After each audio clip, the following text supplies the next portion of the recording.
이스라엘 백성들 중심으로 9장 13절에서 21절의 말씀 가운데 그게 이제 미흡했던 거 그런 부분들이 이제 10장에 기록되어 있다 이런 뜻입니다. 자, 1절을 10장 1절 내가 또 보니 힘센 다른 천사가 구름을 입고 하늘에서 내려오는데 그 머리 위에 무지개가 있고 그 얼굴은 해 같고 그 발은 불기둥 같으며 아멘 그랬습니다. 그래서 거기 보니까 그 천사가 어때요? 힘센 천사가 내려오는 거예요. 그래서 힘센 천사가 구름을 입고 하늘에서 내려온다 그랬어요. 그래서 이 천사는 바로 누굽니까? 미카엘 천사를 가르치게 합니다. 그래서 미카엘 천사는 무엇을 담당한 천사예요? 전쟁을 담당한 천사장이에요. 그러면 전쟁할 때 미카엘 천사를 중심으로 해야 있는 모든 천사들이 이제 이 전쟁에 가담이 되어가지고 하나님 백성들을 지켜주시겠죠.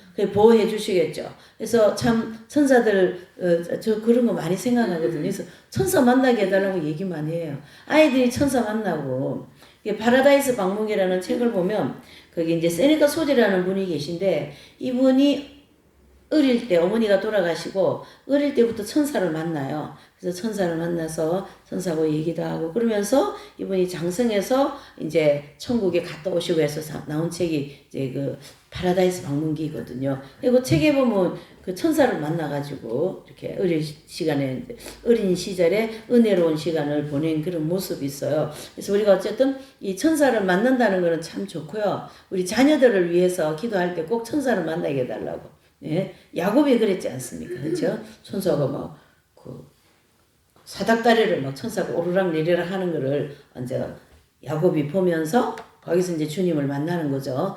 천사를 만나면 이 천사가 이 사람을 누구한테 데려가겠어요? 예수님한테 데려가겠죠. 천사 만나는 거 예수님께 연결되니까 천사 만나는 게 은혜죠. 축복이죠. 자, 이 미카엘 천사가 구름을 통과해서 땅으로 샥 내려왔습니다. 그래서 이제 그 머리에 이렇게 미카엘 천사 머리에 이렇게 무지개가 있는 거예요. 이것은 바로 약속, 즉 하나님의 언약을 이제 의미하는 거죠. 그래서 미카엘 천사가 땅에 내려온다라는 뜻이고, 그 다음에 다니엘서 12장 1절에 보면은요, 그 대환란 때 이스라엘 그 민족을 호위하는 대군 뭐예요? 미가엘이 나타난다. 그때 대군 미가엘 천사장이 휘하 있는 모든 천사들을 데리고 와서 이스라엘 백성들을 지켜주시고 보호해 줄 것이다. 그 약속을 했거든요. 다니엘서 12장 1절에 보면 그대로 되는 거예요. 하나님의 약속, 언약이니까. 예. 그래서 이 무지개는 곧 하나님의 약속. 그래서 에스겔 38장에서 우리가 이제 본 것처럼 그 고고의 군대들이 이스라엘을 침략할 때 하나님께서 이스라엘 백성들을 보호하시고 또는 그 전쟁을 어떻게 한다요? 승리하게 해주시는 약속으로서 이 말씀을 실현시키기 위하여 미카엘 천사가 하나님의 진노를 가지고 내려오는 전쟁입니다. 그래서 이 전쟁은 반드시 뭐 한다요? 승리한다이고 혹은 진다 이래 볼 수가 있는 거고, 그러니까 이미 이 전쟁을 이기고 들어가는 전쟁이다 이래 볼 수가 있는 거죠. 그 다음에 미카엘 천사의 얼굴은 뭐 같아요? 해같이 뭐 환한 거예요. 발은 뭐 같다고요? 불기둥 같아. 불기둥. 그러니까 천사라도 천사장이니까 굉장히 막 뭐 이런 사진 같은 거 보면 미카엘 천사가 막 이런 커다란 대창 가지고 쫙 내려와서 뭐 악마를 꽉 이렇게 쑤시고 하는 그런 걸 보잖아요. 저 그런 사진 봤어요. 저 미카엘 천사장이다. 이렇게 볼 수가 있는 거거든요. 그러니까 그 전쟁을 다 이렇게 미카엘 천사장이 내려와서 이제 지켜주신다. 발이 불기둥 같으니 얼마나 막 강력하겠냐라는 뜻이죠. 그래서 예수님의 그 태양 같은 밝은 빛 얼굴과 같은 그런 닮은 그런 모습인데, 야, 천사장이 그 권세가 대단하다. 제가 이제 이거 보면서, 그 천사가 하나님의 보좌 주위에 밝은 빛과 큰 권세를 가지고 이제 봉사한다. 이런 뜻이에요. 참고로서 이제 천사 얘기가 나왔으니까, 이제 그 계시록 4장에 보면 하나님 보좌를 중심으로 천국 중앙 센터에 대한 그 구조를 쭉 얘기하지 않습니까? 거기에 보면은 하나님 보좌가 있고 그 다음에 네 생물이고 그 다음에 7영이 있잖아요. 그 7영은 7천사장을 가르쳐 얘기하는 거거든요. 그래서 그 7천사장이 이렇게 있다 이런 뜻이에요. 그래서 가브리엘 천사는 무엇을 담당한다요? 계시를 담당한다. 여기 참고예요. 자, 라파엘 천사장은 성도들이 기도를 가지고 올라가는. 그래서 이제 우리가 기도하죠. 그러면은 우리 기도를 가지고 막 샥샥 들고 올라가는 거예요. 근데 기도가 너무 나쁜 기도는 가지고 올라갈 수가 없어요. 예? 라파엘 천사장은 성도들의 기도를 담당하는 천사장이고, 라구엘 천사장은 지구 환경을 지켜주는 그런 천사장이에요. 그 일을 맡은 천사장이에요.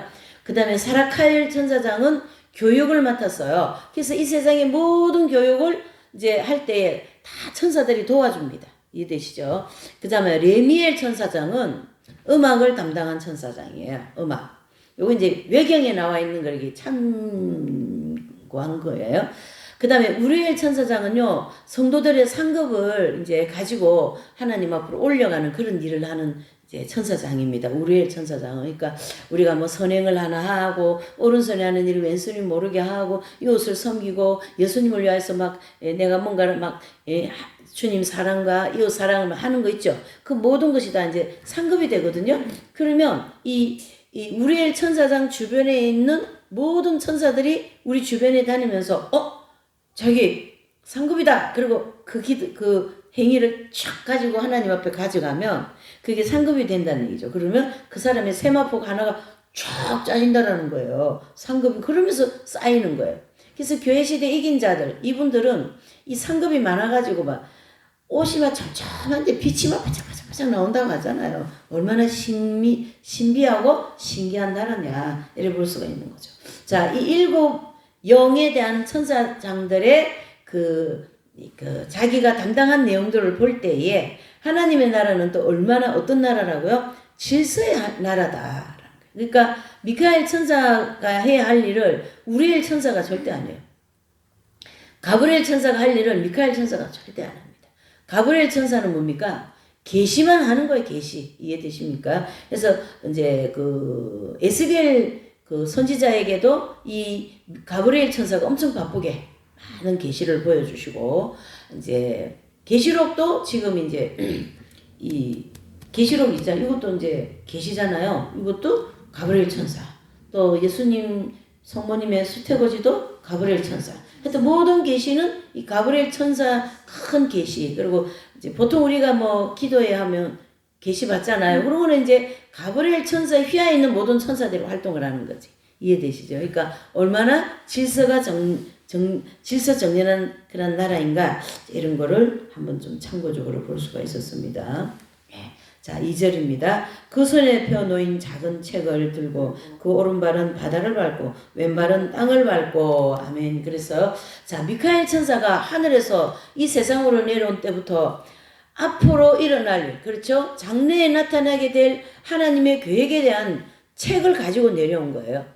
그렇죠? 그래서 그 손에 펴놓인 작은 책은 다르게 해석하면 절대 안 됩니다. 이 책 안의 내용은 바로 뭡니까? 앞으로 될 일에 대하여서 예언적인 책이다. 이래 볼 수 있는 거죠. 그래서 그 오른손은 발은 바다를 밟고 왼발은 땅을 밟았다. 그죠?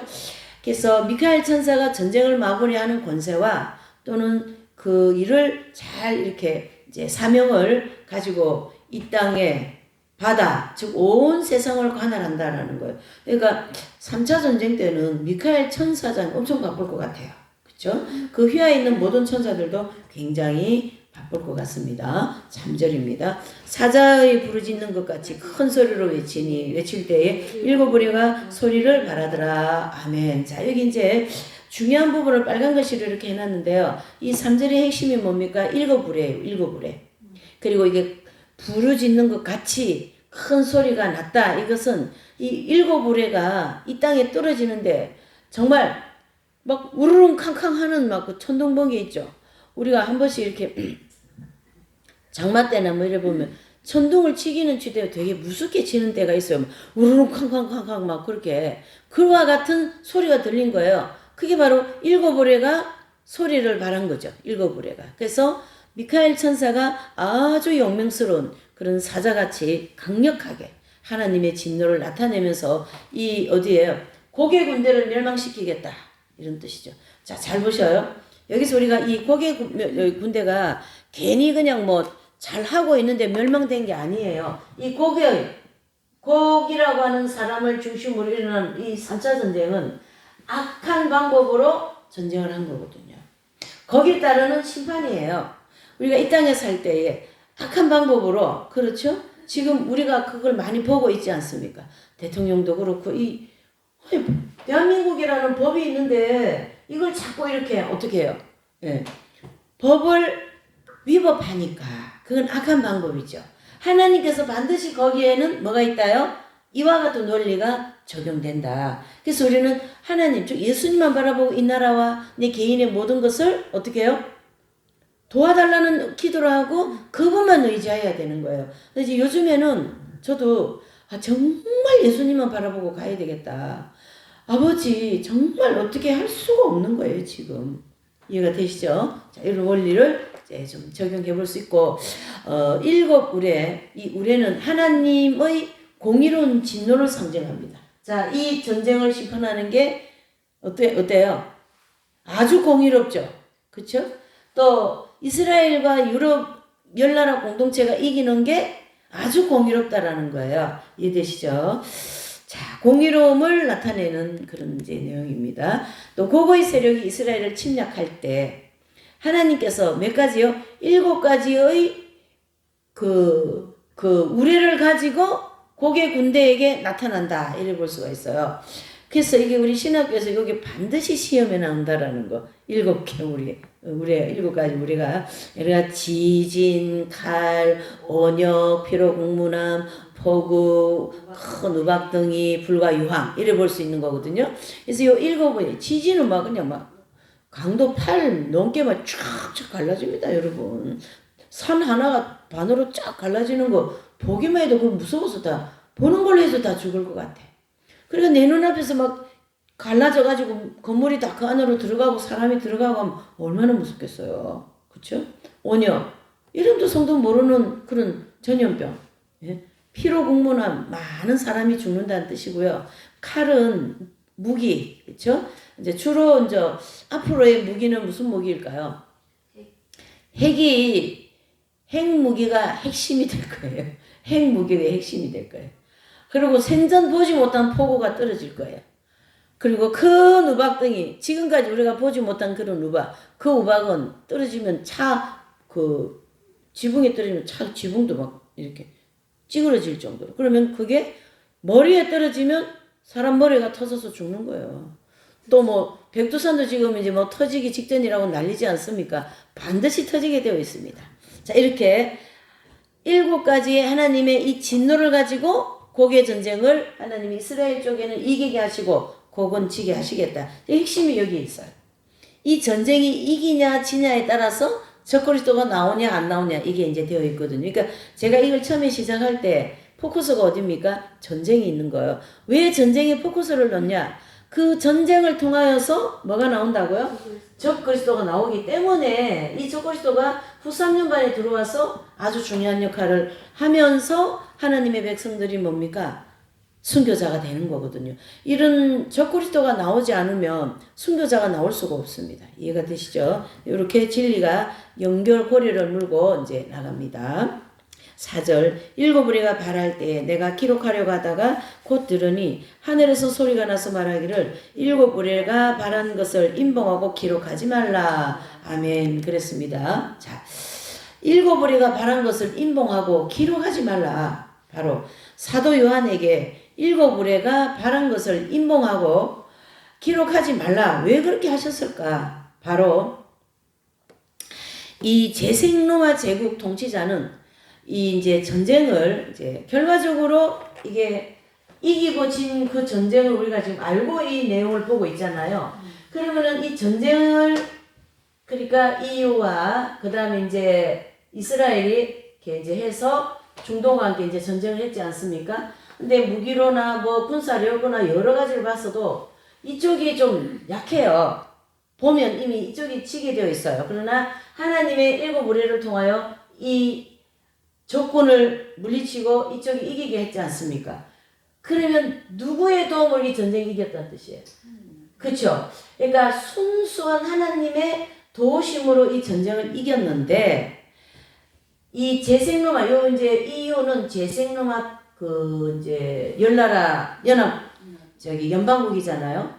그러면 이 연방국의 지도자가 이 전쟁을 하였을 때 도저히 안 되는 전쟁을 이겼으니까 굉장히 쾌감이와 함께 여러 가지 그 사람의 마음으로는 야 이거 뭐야 전쟁을 이겨버렸네 이래 되지 않을까요? 그러면 이 사람의 마음이 결국은 뭐예요? 자 우리가 이제 이 부분을 이 상황은 너무나도 덩어리가 커요. 그래서 야 교만해지면 져가지고 저렇게 되었구나 그렇게 하는데 우리 생활도 보면 뭘 조금만 이래 좀 잘하는 것 같고 내가 좀 이렇게 성과를 많이 거둔 그런 뭐 사역을 했다 뭘 했다 그러면 어쩌면 그렇게 자동 오토매틱으로 교만한 죄가 올라오는지 예 아주 막 자동 오토매틱에 쫙 올라오는 게 느껴지는 거예요. 교만함이 야 그렇게 그게 인간의 본성인 거거든요. 그러면 이 사람도 하나의 인간인데 이 통치자 열나라 통치자도 이 전쟁을 이겼으니 얼마나 마음이 높아지겠어요. 내가 이렇게 야 작전도 잘 짰고 응? 또 내가 통치력도 있고 말이지 리더십도 굉장하고 이거 뭐 아무나 할 수 있는 일이 아니지. 그러면서 여기 이제 나왔죠. 5판 예? 교만에 빠지게 된다 해서 이 제생로마 제국의 통치자는 하나님의 은혜로 승리했음에도 불구하고 자기의 지혜와 능력으로 이 고고의 세력을 멸망시켰다고 마음으로 착각을 하는 거죠. 그러면서 이제 교만에 빠지게 된다. 이때 그 교만에 빠진 그때에 바로 이 붉은 용이라고 하는 지금 이 붉은 용은요 잘 들으셔야 돼요. 요 상황이 굉장히 중요해요. 첫째에서 넷째 나팔부터 해서 지금 이 전 세계가 흉년재앙이 들었고 5달 황충재앙을 통하여 지옥에 있는 모든 악령들이 이 물질계에 다 올라와서 사람들의 마음부터가 굉장히 괴롭게 한다는 상황을 우리가 알고 있지 않습니까? 그리고 난 다음에 이제 6째 나팔을 통하여 이 전쟁이 일어난 때이기 때문에 영적으로 어떨까요? 굉장히 마귀가 활동을 많이 하는 그러한 때예요. 이때에 이 전쟁을 이긴 이 사람에게 마음이 엄청 높아져 있겠죠. 그 엄청 높아져 있는 그 마음에 그냥 졸개 마귀도 아닌 뭐예요? 붉은 용 사단이 합일되어 버립니다. 그것은 원래 이 사람도 교만한 마음이 많이 깔려 있는 사람이고 죄성 중에 교만한 죄성이 많이 발달되어진 사람이고 굉장히 지도력이 있고 한 사람은 맞아요. 근데 이 전쟁을 이겼기 때문에 그런 바탕으로 해서 마음이 엄청 높아져서 전생에게는 내 거다 이렇게 되는 거죠. 그런 그 과정을 우리가 잘 살펴봐야 되는 거예요. 이 악령 세계의 최고 통치자라고 하는 붉은 용 바로 루시퍼 천사의 영이거든요. 이 용은 그냥 조물애기들한테는 안 들어가지. 자기도 그 프라이버시가 있는데 안 그래요? 어느 맘먹을 수 있는 그런 그 강력한 교만 내가 들어가서 저 사람을 내 백성으로 만들 수 있는 그런 사람한테 들어간다는 얘기죠. 그러면 이 유럽의 공동체의 이 대통령이라는 이 지도자는 얼마나 교만한 사람이었나 이래 볼 수 있는 거죠. 지금은 이제 이 사람이 누군지는 모르겠어요. 하지만은 그런 교만한 생활이 이미 많이 깔려있는 그런 사람으로 봐야 되는 거예요. 그냥 뭐 전쟁이 이겼기 때문에 엄청 교만하니 갑자기 교만해지고 그렇게 안 해요. 늘 생활 속에서 교만이 그 사람을 늘 사로잡고 또 회개 생활이 많지 않고 이제 마귀가 들어가기 좋은 그런 집이 이미 지어진 사람이라고 봐야 돼요. 이해되시죠? 예. 그래서 이제 그때 악령이 내주합일되는 거죠. 그렇게 해서 하나님의 뜻을 이루는 거예요. 악의 도구가 되는 거죠. 예. 그래서 전 3년 반 환란이 끝나는 순간 이 사람은 어떤 사람이 됩니까? 적그리스도가 되는 거예요. 여기 전 3년 반 여기 있죠. 그러니까 이 전 3년 반과 후 3년 반의 요 판가름을 6째 나팔 고개 전쟁을 중심으로 이게 어떻게 됩니까? 끝나면 바로 후 3년 반으로 넘어가는 거예요. 그래서 전 3년 반의 고개 전쟁, 3차 전쟁이 끝나면서 후 3년 반으로 들어가면서 적그리스도가 등장하면서 계시록 13장 1절에 짐승이 바다를 밟고 딱 서 있지 않습니까? 이게 전과 후를 이렇게 연결이 되는 거예요. 12장은 보충 계시 이렇게 볼 수가 있는 거죠. 그게 12장을 11장, 10장, 그 다음에 13장 이렇게 연결해서 해석하면 그건 틀린 해석이에요. 이해되시죠? 왜 그래요? 보충 계시니까 그 계시 없어도 이렇게 사건은 계속 진행됩니다. 후 3년 반으로. 자, 적그리스도의 등장은 후 3년 반 환란이 진행되는 동안 하나님께서 성도들을 연단을 시키기 위한 그 뜻이 계신다.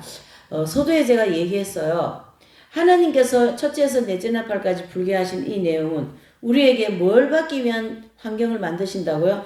연단받기 위한 환경을 만드신다는 거예요. 마찬가지로 후 3년 반에서도 이 적그리스도를 등장시키는 이유는 바로 뭡니까?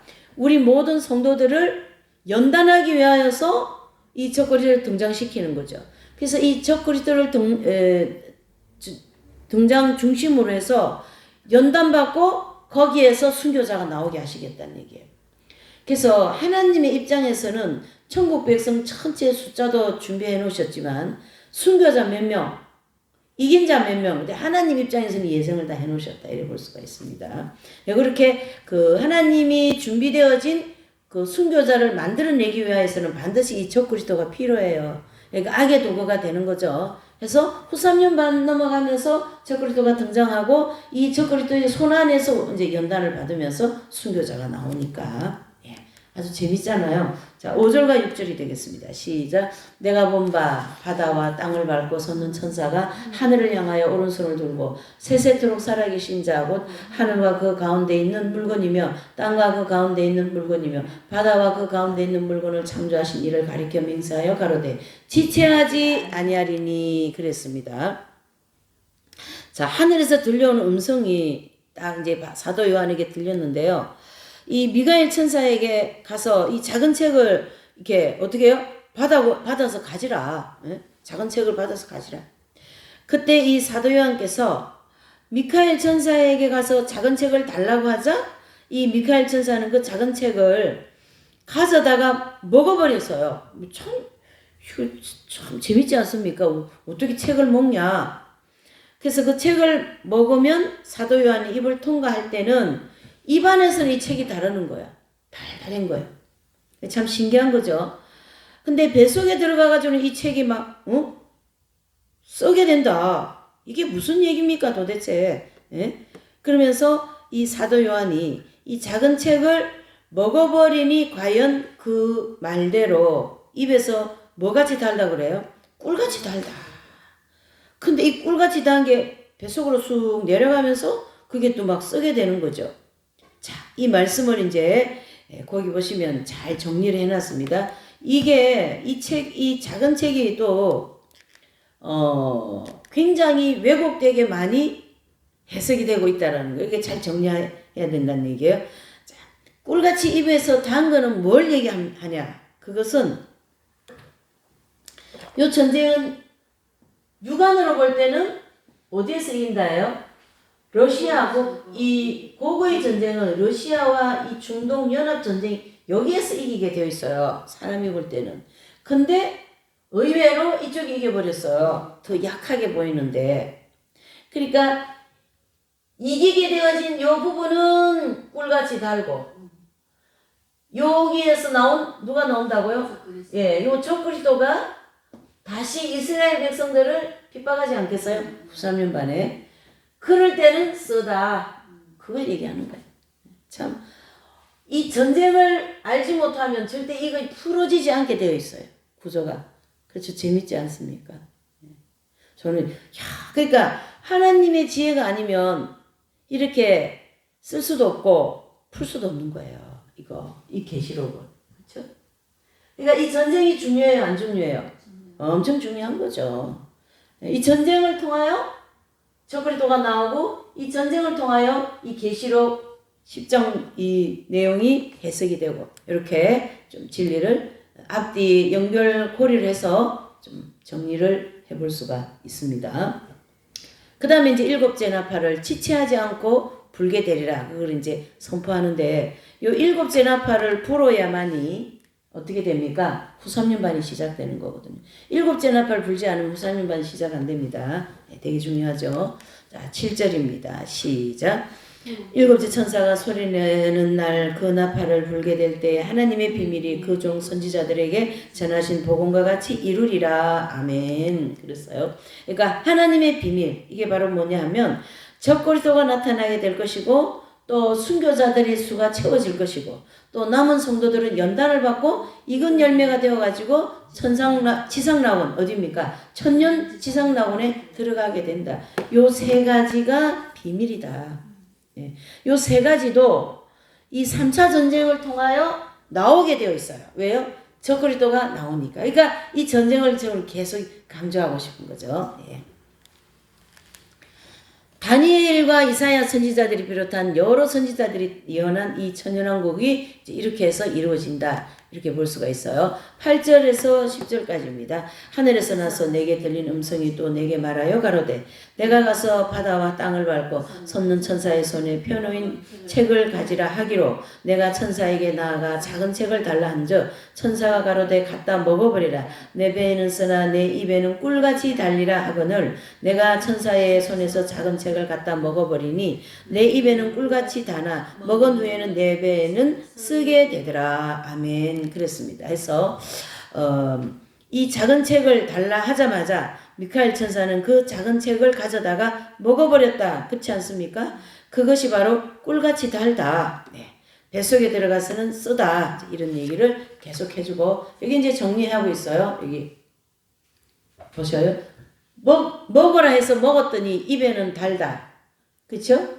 그다음 배에는 쓰다. 이게 미카엘 천사장이 작은 책을 가지고 내려올 때의 상황은 에스겔 38장에서 진행되고 있는 이게 뭐 진행 중입니까? 전쟁이 진행 중이죠. 그렇죠? 그것을 이제 정리하고 그 다음에 입에서 꿀같이 달다. 요 진행 중이었던 이 전쟁이 이기게 된 것이 꿀같이 달다.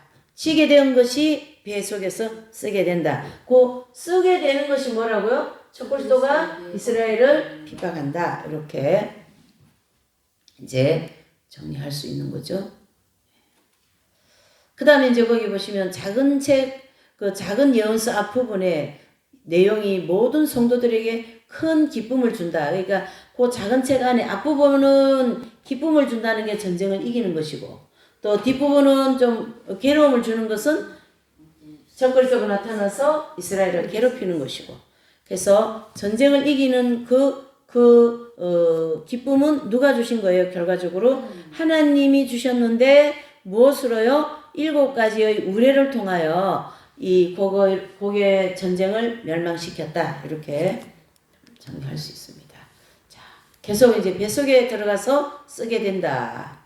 고고의 세력을 멸망시킨 제승로마 통치자 붉은 용 사단이 내주합일된 적그리스도.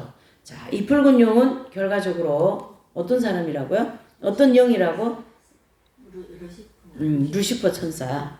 그 지옥에서 가장 마왕이라고 할 수 있죠. 지옥에서 그래서 미호, 박해, 큰 괴로움을 당하게 할 장본이기 때문에 이제 후에는 쓰다. 오늘날 많은 해석을 하시는 분들이 이 부분을 복음 진리를 깨닫게 되면 처음에는 기쁘지만 실천하려면 고난이 따르기 때문에 괴롭다 이렇게 해석한다는 얘기예요. 정말 이런 해석을 지금 하고 있거든요. 그러니까 아까 제가 얘기했죠. 완전 전혀 다르게 전혀 관계없이 그렇게 이 작은 책에 대하여서 해석이 조금 분분합니다. 또 전삼년 환란 후반기에 일어나는 상황에 대하여 잘 이게 분별이 잘 안 되죠. 어떻게 이게 나팔장을 중심으로 이 땅에 일어나는 모든 사건을 일치하면서 분별하면서 갈 수 있겠냔 말이죠. 참 정말 저도 이 계시록을 많이 이렇게 증거하고 하는데 이게 볼 때마다 너무 신기한 거예요. 천국에서 영계에서 나팔을 불고 이 땅에 일어나는 일과 어찌 일치하면서 이렇게 알 수 있게 해놨을까? 누가 그랬어요? 하나님이시니까 되는 거죠. 하나님이니까. 자, 11절입니다. 시작. 저가 내게 말하기를 내가 많은 백성과 나라와 방언과 임금에게 다시 예언하여야 하리라 하더라. 아멘. 그랬어요. 그러니까 미카엘 천사가 이 작은 책을 먹은 사도 요한에게 세상 모든 백성들과 나라들과 방언들과 임금들에게 예언하게 될 것을 이제 다시 말하는 그런 내용인데요. 그 예언하게 될 것을 이제 11장에 가서 이제 하게 될 것이다. 이렇게 보면 되죠. 11장은 전체 1절에서 14절까지 되어 있는데 두 증인에 대해서만 얘기하고 있어요. 그러니까 이 두 증인은 두 증인하면 뭘만 먼저 딱 생각하면 되냐면요. 이스라엘 백성들에게 복음 전할 사람, 이스라엘 백성들을 구원시킬 사람, 그렇게만 생각하시면 됩니다.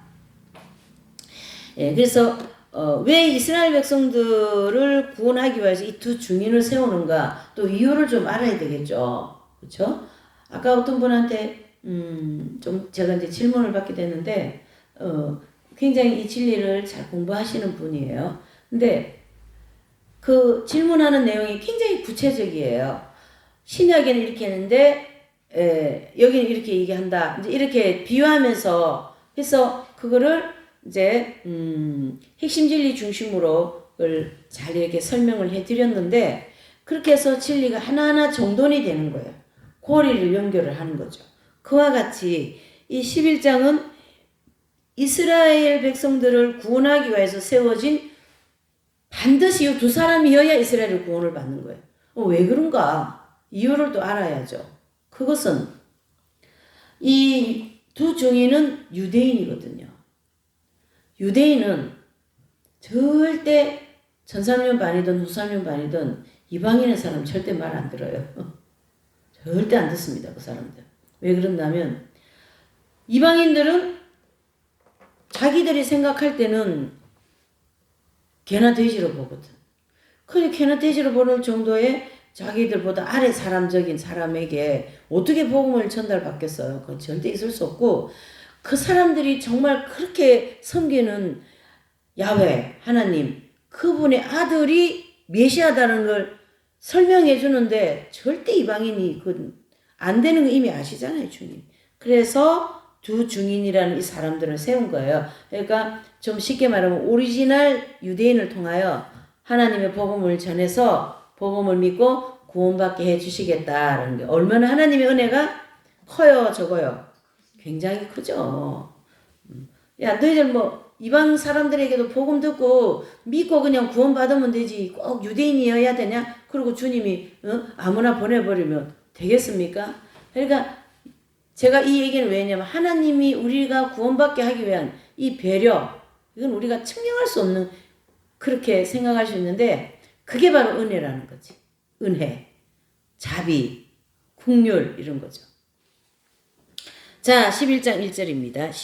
또 내게 지팡이 같은 칼대를 주며 말하기를 일어나서 하나님의 성전과 제단과 그 안에서 경배하는 자들을 측량하되 그랬어요. 거기 보시면 이 1절 안에 세 단어를 뺄 수가 있어요. 지팡이 같은 갈대, 그 다음에 하나님 성전과 제단, 그 다음에 그 안에서 뭐예요? 경배하는 자들을 측량하라 그랬습니다. 자, 지팡이 같은 갈대는 측량할 때 필요한 하나의 자와 같은 거예요. 그래서 집을 질라 그러면 그 땅이 100평, 50평 이래 돼 있지 않습니까? 그럼 그걸 측량을 해서 어떻게 집을 안치겠다 이런 거 하는 것처럼 측량하는 그 자나 마찬가지이고 그 다음에 이제 하나님의 성전은 천국을 상징하는 거죠. 그리고 이 제단은 성도들이 천국에 들어갈 수 있도록 준비하는 장소예요. 제단. 그리고 하나님의 성전과 제단과 그 안에 경배하는 자들 그랬습니다. 그러니까 하나님의 성전, 그 다음에 제단, 그 안에서 하나님 앞에 경배하는 자들은 다 구원받았는데요. 아까도 그렇게 어느 분이 보니까 아직 출애굽이 안 된 것 같다. 이제 이렇게 얘기하시는 분 이제 얘기하시는데 교회는 다니는 거예요. 근데 출애굽이 안 된 분이 계신데 앞으로 언젠가는 출애굽이 되겠죠. 하지만 계속 그대로 출애굽이 안 되면 그분 또 구원받기 어려운 거예요. 참 그래서 기도를 많이 해드리고 끊임없이 복음을 전해야 되겠죠. 그래서 천사가 사도 요한에게 측량하라. 그럴 때는 전 3년반 환란 마지막 때입니다. 언제요? 여기 전 3년반 환란은 이제 마지막 때잖아요. 끝입니다. 끝. 예. 그래서 이방인들 그 중에서 구원받은 성도들과 또 유대인 중에서 구원받은 성도들이 함께 있을 거라는 얘기죠. 그래서 이방인의 구원은 이제 우리가 이제 이게 처음에 공부할 때 휴거를 중심으로 이방인의 구원은 끝났지만 이 대환란 때도 이방인들이 구원받을 경향이 있어요. 왜요? 그동안 기도해 놓은 사람 있지 않겠어요? 예? 기도하고 하나님께서 그들을 또 계속 복음 전하고 했기 때문에 은혜를 베푸셔서 교회 다니면서 경배하는 자들도 있다. 그래서 이방인과 이스라엘 백성들을 함께 하나님을 경배하는 자들을 측량하라 이런 뜻입니다. 여기 지금. 그래서 유대인 중에서 구원받은 성도들과 함께 있고 또 성전 안에서 경배하는 자들은 이미 천국에 들어가 있는 성도들 중 어떤 사람요? 교회 시대에 이긴 자들이라고 볼 수가 있습니다. 제단 안에서 경배하는 자들은 순교자들과 또 대환란을 통과하는 성도들 전체로 정리를 해볼 수가 있는 거죠. 네. 여기 있죠. 여기 성막이 있지 않습니까? 모세를 통하여 나타난 이 성막과 뜰을 보면 여기 이제 여기가 뜰이고 그 다음에 여기가 성소와 성막인데 여기 제단에는 이제 물두멍도 있고 번제단에 여기 희생하고 닦는 곳이잖아요. 여기서 열심히 연단받고 이제 성막 안으로 들어가는 것이 천국에 들어가는 것이거든요. 여기는 여기에 이제 그 성도들이 있어가지고 희생하고 자기 몸을 열심히 닦고 그러면 성전으로 들어가는 거예요. 구원이 되는데 이 제단에 교회에 들어와서 발은 밟지만 출애굽이 안 된 사람이 성막 안으로 들어와요? 못 들어와요? 못 들어간다. 이렇게 정리를 해볼 수가 있는 거죠. 자, 2절입니다. 성전 밖 마당은 측량하지 말고 그냥 둬라. 이것을 이방인에게 줬은즉 저희가 거룩한 성을 42달 동안 짓밟으리라. 아멘. 그랬습니다. 자, 여기 보시면 42달은 3년 반을 가르치게 하고 전 3년 반 때는 또 1290일. 그러니까 하루를 쳐서 3년 반 하니까 1290일이 나오고, 그죠? 그 다음에 달로 따지니까 몇 달이에요? 예, 42달이 된다. 이렇게 정의. 그러니까 42달은 후 3년 반, 1290일은 전 3년 반. 이렇게 좀 정리를 해볼 수가 있죠. 자, 그 다음에 이제, 예. 뜰 안에 들어왔으나 경배하지 않는 자들로서 교회에 들어왔지만 출애굽이 아직 안 된 사람들 말하고 이방인에게 주었다 이 말은요. 후 3년 반 환란 때 이방인 즉 적그리스도에게 짓밟히도록 하시겠다 그런 뜻입니다. 이방인에게 줬다라는 이 말을 또 다르게 해석하는 데가 있던데 그렇게 하면 안 됩니다. 그냥 통틀어서 적그리스도의 손안에 있다 이래 보면 됩니다. 통틀어서 구원받지 못한 모든 사람들은 적그리스도에게 짓밟히게 되겠죠. 그것이 바로 42달 동안 짓밟게 될 것이고 후 3년 반 때 적그리스도가 예루살렘 성전을 어떻게 해요? 빼앗아서 그 안에 자기의 보좌를 딱 만들어 놓고 성도들을 미혹하고 박해하면서 교회를 짓밟게 된다. 이렇게. 3절입니다. 시작. 내가 나의 두 증인에게 권세를 주리니 저희가 굵은 베옷을 입고 1260일을 예언하리라. 아멘. 자, 이들은 1260일 즉 전 3년만 환란 동안에 일하는 주님의 뭐예요? 증인들입니다. 그래서 나의 두 증인에게 권세를 주고 또 굵은 베옷을 입고 1260일 동안 바로 이 굵은 베옷은 뭐예요? 예수님을 믿게 되면 바로 하는 게 뭘까요? 회개거든요. 예. 그래서 출애굽을 하면 제일 바로 1번으로 시키는 게 회개입니다. 40살에 예수님 믿었습니까? 그러면 40년 동안 지은 죄를 그 출애굽하면서 회개해가지고 다 씻겨내고 새 출발하는 게 그거를 또 거듭났다 이렇게 얘기합니다. 그래서 굵은 베옷을 입고 이것은 이스라엘 백성도 역시 성령을 받고 회개하게 되고 구원받게 된다. 그래서 성령의 기름을 공급하는 사역자들이다. 이렇게 볼 수가 있습니다. 예. 자, 두 증인에 대한 견해가 여기 가나다라 4가지로 정리가 되어 있는데 이 두 증인은 이스라엘 백성 중에서 나오는 선지자 내지는 모세, 엘리야와 같은 그런 심령으로 이제 예언을 한다 이렇게 보면 되는데요. 실제 엘리야나 내지는 모세가 온 것이 아니라 이스라엘 백성들에게 모세하면 엄청난 대선지자로 보는 거죠. 그렇죠? 율법을 이제 자기들한테 줬고 시내산에 가서 율법을 받아온 아주 큰 선지자로 보고 또 엘리야 마찬가지죠. 그러니까 이스라엘 백성들이 생각하는 모세와 엘리야는 엄청 큰 선지자들이에요.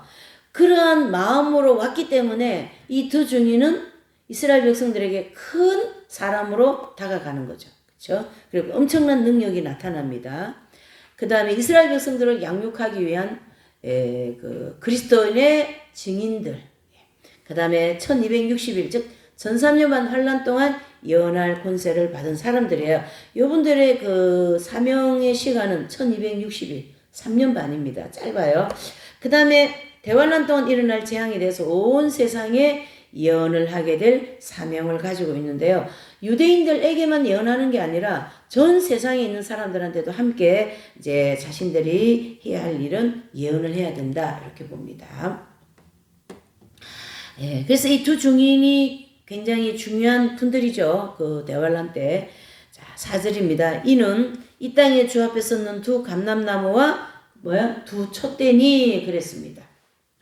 자, 두 촛대, 즉 두 촛대는 두 증인이 복음을 증가하면서 봉사하는 뭐예요? 교회. 지금 교회를 왜 촛대라고 할까요? 제가 이제 지금 우리나라가 좀 이게 좀 어지럽잖아요. 그러면 촛불을 그렇게 하는 사람들 좀 안 좋은 쪽으로 서서 뭐 하잖아요. 그러니까 촛대 그렇게 이해를 하면 안 되는데 이제 이런 마음이 제가 이제 막 순간적으로 들기도 하고 그러더라고요.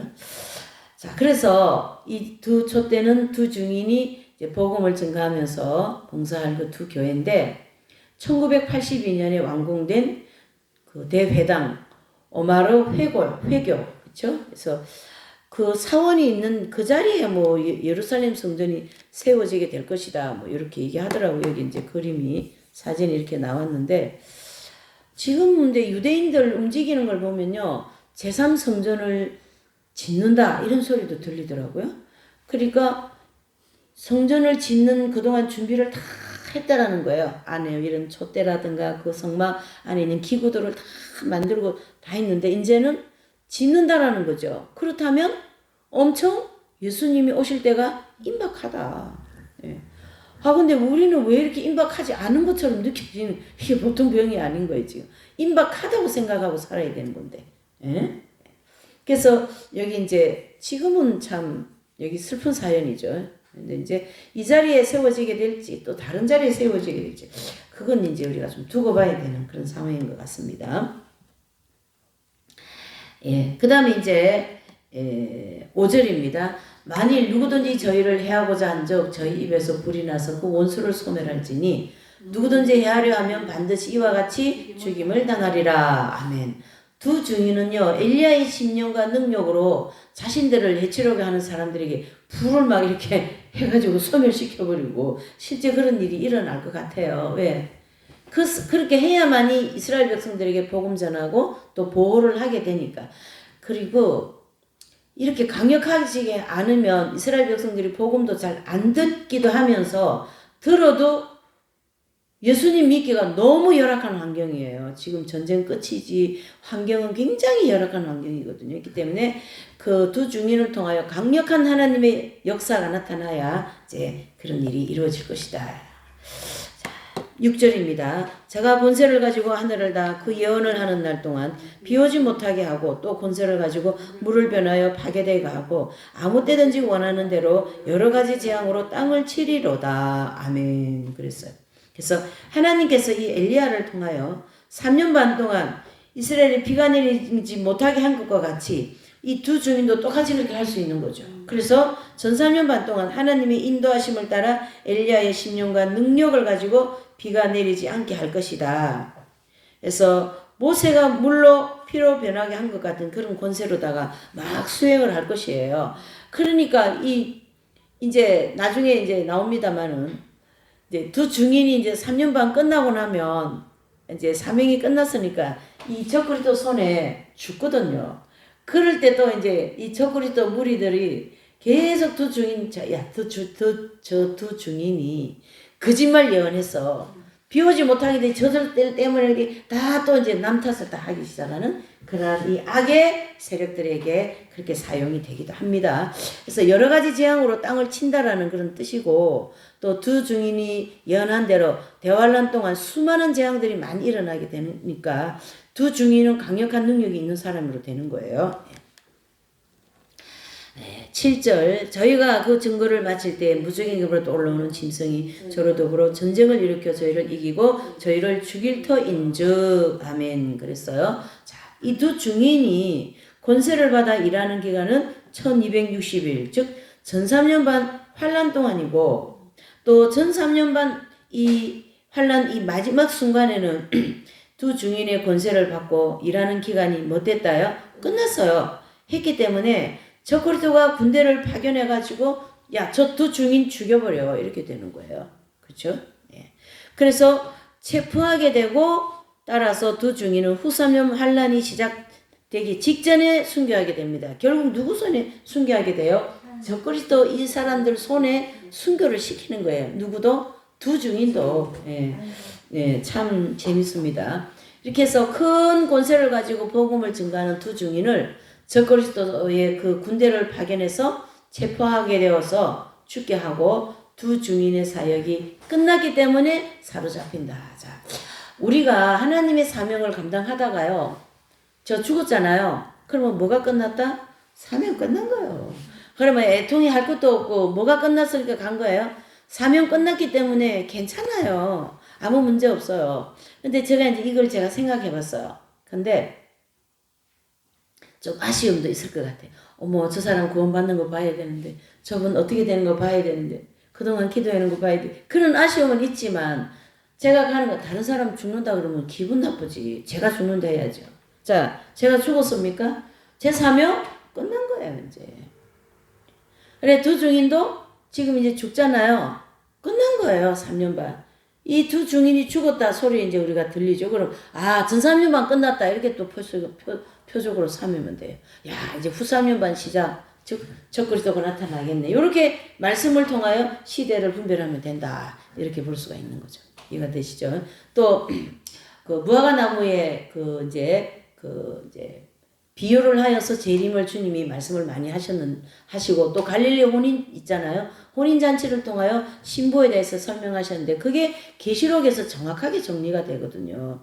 그러니까 그 우리 갈릴리 혼인잔치를 보면서 신부가 신랑의 집에 가는 그 시간 그 내용에 보면 1년이 시간이 있어요.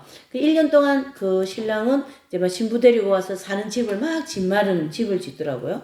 그 다음에 이 신부는 1년 동안 열심히 이제 신부 단장을 해놓은 거예요. 그래서 신부 단장이 다 되고 그러고 있는데 그 아버지가 가서 신부를 데리고 와라. 그러니까 그 소리 하기 전에 아무도 몰라. 그와 같이 이 신부가 기다리는 거예요. 그것은 흉오 사건을 그대로 재현을 한 거예요, 세상에. 이제 그 갈릴리 혼인잔치를 우리가 한번 보자고요, 또. 더 실감이 나더라고, 요번에 제가 봤거든요. 야, 주님, 이 갈릴리 혼인잔치와 그 신부들을 데리고 가는 휴고 사건과 너무나도 정확하게 이렇게 그걸 비유하여서 설명을 해 놓은 거예요. 그래서 두 증인이 죽었다. 그러면 우리는 뭘 보면 됩니까? 아하, 후 3년 반 시작이구나. 이렇게 보면 된다. 할렐루야. 뭐 그냥 착착 알게 되는 거지. 8절. 저희 시체가 큰 성 길에 서 있으리니 그 성은 영적으로 하면 소돔이라고도 하고 애고부라고도 하니 또 저희 주께서 곳이라. 아멘. 아멘. 이 두 증인의 시체가 있던 장소는 예루살렘 거리가 되겠죠? 우리가 지난번에 이제 그 예루살렘 갔지 않습니까? 그러면 그 뭐 성전 앞에나 뭐 이런 데 뭐 그거 널브러나겠지, 이렇게 널브러나게 두 시체를. 그 다음에 예루살렘 성은 전쟁이 끝난 직후이기 때문에 소돔과 애국과 같이 온갖 제약으로 가득 찰 겁니다. 그렇죠? 지금 가득 차게 되어 있잖아요. 여기 지금 5달 황충 때 막 온갖 마귀가 다 올라와 있으니까.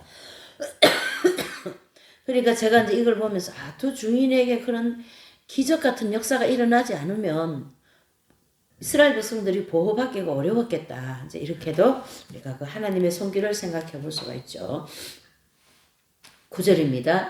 백성들과 족속과 방언과 나라 중에 사람들이 그 시체를 사흘 반 동안 묵다하며 무덤에 장사하지 못하게 하리로다. 아멘. 온 세상 사람들이요, 이 두 증인의 시체를 사흘 반 동안 구경을 하는 거야, 이제. 제가 지금 우리나라 이런 거 보잖아요. 얼마나 하겠냐. 이 저코리도 쪽에서 두 증인이 얼마나 믿겠냐 말이죠. 그러니까 죽었죠. 그러니까 얼마나 기뻐가지고 이제 그걸 시체를 온 길에 이래 널브러 놓고 잔치를 해는 거예요. 야, 죽지 않았냐? 저 가짜 예언자다, 가짜다. 그러고 이 저코리도 이 사람들은 이제 축제가 되는 거죠. 증인들이 죽었기 때문에. 그래서 텔레비전, 인터넷 방송을 통하여 막 볼 수 있고, 예루살렘 전쟁을 뭐 전쟁하러 왔던 각 나라 군대들도 다 보는 거예요. 그러니까 하나님께서 이렇게 하시는 거죠. 그러니까 두 증인이 죽은 것도 표적으로 드러내시고, 또 두 증인이 행하는 이 모든 능력도 전 세계적으로 다 볼 수 있도록 표적으로 드러내시고, 그리고 무덤에 장사하지 못하게 하는 이유는 재앙을 일으킨 자가 누구라고요? 두 증인 때문에 그런 거야. 이게 이 악한 사람들의 특징이 뭐예요? 권총. 저 사람 때문이야, 누구 때문이야, 너 때문에 그랬어, 너 때문에 이건 내가 괜히 맞았어, 이렇게 다 남 탓을 하는 거죠. 그거는 남 탓하는 거는 사실은 악이에요. 잘 생각하셔야 됩니다. 우리가 이렇게 오랫동안 어머 그분 때문에 내가 이렇게 되었어, 내가 손해봤어. 근데 하나님은 그 사람 통하여서 그 사람을 손해보게 만들어서 연단을 시키겠다라는 거거든요. 우리가 손해 안 보면 절대 연단을 못 받아요. 내가 유익한데 무슨 연단이 됩니까? 돈도 저 사람보다 내가 많고, 내가 벌었는데 내가 더 많이 벌었고, 그러면 무슨 연단이 됩니까? 내가 그 사람 때문에 손해보고, 창피당하고, 자존심 상하고, 나 무시하고 그렇게 해야지 내가 연단이 되는 거죠. 이해되시죠? 와 같은 이 두 증인이 이제 그동안 예언하고 한 게 다 틀렸고 잘못되었다 비방하는 거죠. 그래서 두 증인의 시체를 선전의 자료로 사용하게 될 것이다. 이렇게 9절에서 말씀합니다. 자, 10절이요. 이 두 선지자가 땅에 거하는 자들을 괴롭게 한 고로 땅에 거하는 자들이 저희의 죽음을 즐거워하고 기뻐하여 서로 예물을 보내리라 하더라. 아멘. 얼마나 기쁘면 예물까지 다 보내고 선물까지 다 하고 참 난리 났어. 그러니까 안 좋은 일에도 이렇게 기쁘다라는 거예요. 왜 그래요? 마음이 어둡기 때문에. 마음이 악하기 때문에. 내가 싫어하는 사람이 죽었기 때문에. 근데 기독교의 예수님의 가르침은 어때요? 내가 싫어하는 사람은 어떻게 해요? 어떻게 주님 저분 구원받게 해주십시오. 그렇게 해야 되는 거거든요. 어떤 목사님이 김일성 그다음 김정은 김정일 이렇죠. 김정일 있을 때 막 그 사람 죽여달라고 얼마나 괴롭히니까. 그러니까 주님께서 그도 내가 사랑한다. 그도 구원받기를 원한다. 그렇게 하면서 그 김정일을 죽게 한 그 기도를 회개시키더라 하지 않습니까? 그런데 이 사람들은 어때요? 두 증인 죽은 것 때문에 너무 기뻐가지고 선물 주고받고 말이죠. 그게 선한 겁니까? 그 선물이? 악한 거지. 악으로 나온 거예요. 선물도 악의 선물이 있고 선의 선물이 있는 거예요. 그러니까 하나님의 심판의 기준은 악이냐 선이냐 빛이냐 어둠이냐 그거예요. 그래서 사람들은 하나님에 대한 믿음이 없기 때문에 두 증인은 자기들의 말 때문에 재앙이 생긴 것이고 또 두 증인은 죽었다 이래 되는 거예요. 그래서 사람들이 하나님 일하시는 걸 보면서 얼마나 많이 오해를 할까요? 그리고 예수님 오신 시기도 보면 예수님이 죄를 지은 것도 아닌데 착한 일만 하셨는데 예수님을 어떻게 해요? 얼마나 예수님을 비방합니까? 그러니까 예수님에 대한 오해를 굉장히 많이 해요. 곡해하지 마십시다. 예수님에 대해서. 이 두 증인에 대해서도 지금 오해하고 이렇게 기뻐하는 거거든요. 자, 11절이요. 3일 반 후에 하나님께로부터 생기가 저희 속에 들어가매 저희가 발로 일어서니 구경하는 자들이 크게 두려워하더라. 아멘. 자, 하나님의 생기가 이 시체 속으로 쫙 들어가가지고 부활된 몸으로 벌떡 일어나 버리네. 여기 지금 전 세계적 구경거리를 하고 이 첫거리도 또 두뿔 짐승 이 무리들이 말이죠. 선물 보내고 난리 났는데 뭐 갑자기 살아나니까 이게 또 뭐야? 그것도 전 세계적으로 다 구경하는 거예요, 사람들이. 광경을 하나님이 보게 하시는 거예요. 하나님이 보여주시는 거예요. 예? 이들은 내가 보낸 선지자다. 이렇게 보여주시는 거예요. 면서 구경하는 모든 사람들이 이 광경을 보면서 크게 두려워하는데요. 이 시체가 이제 잘 들으셔야 돼요. 그냥 죽은 사람이 살아난 게 아니라 부활을 해버린 거예요. 그러니까 신약에 보면 나사로가 죽은 지 4일 만에 살아나잖아요. 그 살아남과 요 두 증인이 살아나는 건 다릅니다. 나사로는 그냥 죽은 사람이 살아났어. 그 다음에 또 죽어요. 근데 이 두 증인은 부활체를 입었다고. 그래서 부활체를 입고 하늘나라로 슉 올라가 버리는 거거든요. 그걸 다 보여주시는 거예요, 또 하나님이. 참 하나님 하시는 일이니까 멋있죠. 12절 13절 하늘로부터 큰 음성이 있어 이리로 올라오라 하면 저희가 듣고 구름을 타고 하늘로 올라가니 저희 원수들도 구경하더라. 그 시에 큰 지진이 일어나서 성 10분의 1이 무너지고 지진에 죽은 사람이 7천이라. 그 남은 자들이 두려워하여 영광을 하나님께 돌리더라. 아멘. 이 하나님의 큰 음성은 바로 부활한 몸을 가진 두 증인으로부터 하늘에서 뭐예요? 올라오라 이런 음성이 들려버린 거예요. 그래서 두 증인에게 올라오라 그랬으니 그 음성이 얼마나 컸겠어요. 그렇죠? 그때 두 증인은 막 승천하는 모습이 예루살렘 성에 있는 모든 사람들과 두 증인을 미워하고 막 대적하는 사람들까지도 다 보여주신 거야. 이 적그리스도 무리들. 그 따르는 모든 휘하에 있는 사람들 있지 않겠어요? 근데 제가 이제 이게 보면서 요즘 우리나라가 좀 그 모양을 많이 보게 해요. 저 휘하에 있는 사람 아무리 얘기해도 말이 귀에 안 들어가는 거야. 그 휘하에 있는 사람들. 아까도 제가 아니 이런 것도 죄고 저것도 저기 제목을 10가지나 가지고 있는데 어째 그 사람이 옳다고 좀 이해가 안 돼요, 그게. 그래서 이 대환란 때도 이제 하나님이 선한 일을 계속 하는데 그건 귀에 안 들어오고 이 어둠의 영에 있는 사람들 말만 듣는 거예요. 똑같은 원리예요, 지금도. 이게 참 이게 들리는 것도 은혜가 있어야 들리는 것 같아요. 하나님의 은혜로. 예, 정말 그러니까 우리가 이 공부를 하는 게 또 얼마나 은혜냐. 저는 이거를 절대 뺄 수가 없어요. 이거 은혜다. 하나님 은혜다. 예. 그래서 적그리스도의 무리들은 두 증인이 이 부활한 사건을 또 그걸 숨기려고 막 난리야, 이렇게. 그러니까 참, 왜 요즘에 일어나는 일이 여기에 많이 이렇게, 접목이 되는지. 응? 아니, 이거, 윤석열 대통령 이거 올라가는 그거 뭐라 그래요? 그거 막 올라가니까 그걸 또 막, 은폐하고 방송도 안 하고 그런다고 그러대요. 그렇게. 지지율이 막 60% PPP 올라가니까 그것도 방송 안 하는 거예요. 그걸 요즘에 딱 보는 것 같아요. 이게 실감나지 않습니까? 그러니까 두 증인이 부활 승천해서 막 올라가면 사람들이 다 볼 건데 또 방송을 차단해버려. 이렇게. 안 보이게. 요 악한 무리들이 그렇게 되는 거죠. 자, 악이 하는 일은 언제나 왜곡되어 있고 또 언제나 상식에 벗어난 거꾸로 일을 하는 거예요. 그래서 그 악령이 무정에서 올라오는 그 악령이 꼬리로 일을 한다 그랬잖아요. 그렇죠? 네, 꼬리로 거꾸로 일한다라는 거예요. 그게 다 왜곡된 걸 옳게 듣고 있는 거야. 이게 참. 거기 보시면 잘못된 해석이 있는데요. 이 두 증인의 부활 이 부활 승천 사건을 휴고 사건으로 이렇게 접목해서 해석하는 데도 있습니다. 두 증인의 이 부활 승천 사건은 절대 휴고에 비교해서 해석하면 안 됩니다. 그때 예루살렘 성에 실제적으로 하나님의 진노에 의해서 큰 지진이 막 발생하고 그 지진으로 인하여 몇 명이 죽어요? 7,000명이 죽습니다.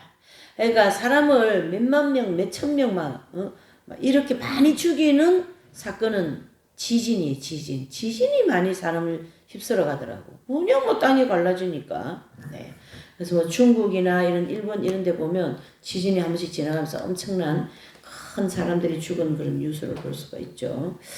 자, 그 다음에 이제 14절입니다. 시작. 둘째 화는 지나갔으나 보라 셋째 화가 속히 이르는도다 그랬습니다. 그래서 이 둘째 화는 계시록 9장 13절 말씀같이 여섯째 나팔 불 때에 예루살렘 성에서 두 증인이 순교할 때를 가르치게 하고 또 두 증인은 전사년 반 동안에 예언할 권세를 받았기 때문에 둘째 화가 끝날 때까지는 뭐예요? 전사년 반이라고 해야 된다라는 거예요. 그러니까 결국은 우리가 이 두 증인이 죽는 걸 중심으로 해서 후삼년 반 들어가는구나 이렇게 보면 됩니다. 네. 자, 15절에서 19절까지는요. 요 일곱째 나팔 불 때에 24장로와 장막 성전 그 부분으로 이제 정리해 놨습니다. 거기 이제 15절 보실게요. 일곱째 천사가 나팔을 불며 하늘에 큰 음성이 나서 가로되 세상 나라가 우리 주와 그 그리스도의 나라가 되어 그가 세세토록 왕노를 하시리로다 하니 그랬습니다. 자, 그러면 이 일곱째 천사가 나팔을 불 때 셋째 화, 즉 후 3년 반이 시작된다 이렇게 보면 됩니다. 그러니까 후 3년 반 하면 나팔이 몇째 나팔이에요? 그렇죠. 그러면 그 나팔이 마지막이 되는 거죠. 그러면 후 3년 반은 일곱째 나팔을 중심으로 끝나는 거예요. 그렇죠? 전 3년 반 때 나팔을 6번 불고 그 다음에 일곱째 나팔 불음과 동시에 어떻게 돼요? 후 3년 반으로 해서 후 3년 반 후반부에 일곱째 나팔에 부속되어진 일곱 대접을 통하여 후 3년 반 마무리를 하시겠다 이렇게 돼 있죠. 구조가. 예. 그래서 일곱째 천사가 나팔을 불 때 셋째 화, 즉 후 3년 환란이 시작되는 순간입니다. 그래서 세상 나라는 예수 그리스도께서 통치하시는 나라, 즉 천년왕국 시대가 이제 될 것이라고 예언을 하게 되죠. 자, 16절에서 17절이요. 하나님 앞에 자기 보좌에 앉은 24장로들이 엎드려 얼굴을 대고 하나님께 경배하여 가로되 감사옵나니 옛적에도 계셨고 시방도 계신 주 하나님 곧 전능하시니여 친히 큰 권능을 잡으시고 왕노로 타시도다. 이방인들이 분노하며 주의 진노가 임하여 죽은 자를 심판하시며 종 선지자들과 성도들과 또 물은 대수하고 주의 이름을 경외하는 자들에게 상 주시며 또 땅을 망하게 하는 자들을 멸망시킬 때로 소이다 하더라. 아멘. 자, 16절에서요. 이 18절까지의 말씀은 이제 천상락은 본부에서 일어나는 내용이에요. 이 땅의 내용이 아니고 그래서 거기 보니까 24장로들이 이렇게 하나님 앞에 이렇게 경배하고 감사하는 그런 장면을 볼 수 있는데요. 이 땅에서 이스라엘 백성들이 두 증인을 통하여 구원을 받고 또 회개하고 어떻게 해요? 그러한 내용을 보면서 이 장로들이 너무 감사해가지고 하나님께 경배하면서 이제 영광 돌리는 그런 모습이죠. 그래서 이 장로들이 감사하는 이유는 바로 이 일을 진행하시는 전능하신 하나님께서 천년 치상낙원을 또 영원한 신천 새로운 나라, 새로운 신천 신지라고 하는 새로운 나라 있지 않습니까? 그 나라를 다스리게 된다. 지금은 악령이 막 공중권세 잡고 이 세상을 지배하지만 이제는 하나님께서 이 뭐예요? 악령이 공중권세 잡고 있던 악령들을 다 이 땅에 쫓아내려오고 나중에 이제 일곱 대접을 통하여 이들을 다 무적행위로 집어넣을 거 아니겠어? 우리가 천년왕국을 다스릴 분이 누굽니까? 예수님.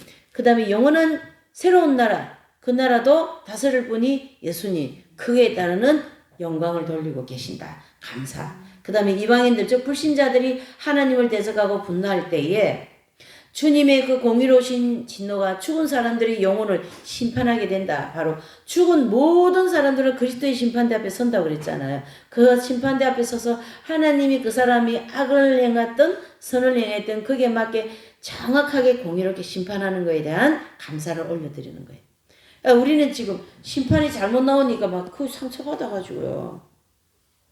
어저께 제가 그분하고 대화를 오래 했어요. 상처받아가지고. 어떤 미국의 어떤 목사님은 기절을 해버린 거예요. 얼마나 열심히 기도했는데. 그러나 하나님의 심판은 절대 상처받을 일이 없어요. 공의롭게 해주시니까. 그 다음에 성도들에게 그 행한 대로 주시고자 하는 그 상급으로 적그리스도와 짐승의 표를 받은 자들을 멸망시킬 때가 되었기 때문에 이 24장로들은 하나님께 뭐예요? 영광과 감사를 올리는 모습을 그렇게 보여주고 있습니다. 그 다음에 19절이요. 이에 하늘에 있는 하나님의 성전이 열리니 성전 안에 하나님의 언약궤가 보이며 또 번개와 음성들과 내성과 지진과 큰 우박이 있더라. 아멘. 하늘에 있는 건 뭘까요? 하나님의 성전에서 계시록 15장 5절에 보면 이 하나님의 성전을 장막 성전 이렇게도 말하는데요. 또 어떤 분은요, 이 장막 성전을 또 다르게 얘기하는 데가 있는데 그렇게 하시면 안 되고 그냥 장막 성전은 천국이다 이래 보면 되고요. 구약의 그 천국을 모형으로 한 게 바로 모세의 그 성막이지 않습니까? 그걸 장막 성전이라 그래요. 그 이름을 따서 여기다 이렇게 한 거예요. 그래서 장막 성전은 하나님의 성전이고 언약궤는 지성소에 있고 그 속에 십계명이 들어 있습니다. 그리고 하나님께서 계명을 기준으로 해서 죄인들을 심판하고 또 적그리스도와 거짓 선지자들을 통해 계명을 지키는 훈련을 시키는 거 우리를요. 그러니까 결과적으로 뭐라고 해야 되냐면 이 적그리스도와 이를 따르는 모든 이 사람들은 악을 중심으로 살잖아요. 요 악을 중심으로 우리는 어떻게 해요? 선의 훈련을 시키는 거예요. 하나님의 말씀 지키는 훈련을 시킨다. 이렇게 악의 도구이고 우리는 그 악의 도구를 통하여 선하게 익은 열매가 되는 것이다. 이렇게 보면 됩니다. 그래서 계명을 거역한 사람들에게 내릴 심판의 재료들이다. 이렇게 볼 수가 있고요. 자, 계명 지킨다. 그러면 신명기 몇 장요? 8장 1절에서 5절을 딱 보시면 됩니다. 자, 그리고 이제 번개와 음성과 내성과 지진, 큰 우박 이것은 하나님의 계명을 거역한 사람들에게 내릴 심판의 재료들입니다. 그러니까 번개, 음성, 내성, 지진, 큰 우박 다 하나님이 이걸 통하여 결국은 대자연 재앙으로 세상을 심판하신다. 이렇게 보시면서 이제 전산년반이 이렇게 해서 이제 정리가 되면서 끝나고 12장은 뭡니까? 보충 계시고 13장으로 넘어가면 적그리스도가 활동하는 후소년반이 됩니다. 요것은 제가 이제 요번에 이 계시록을 좀 심층 연구적인 입장이라서 12장은 따로 해석을 하고 다음 시간은 13장을 할 겁니다. 그래야 적그리스도에 대해서 이제 좀 디테일하게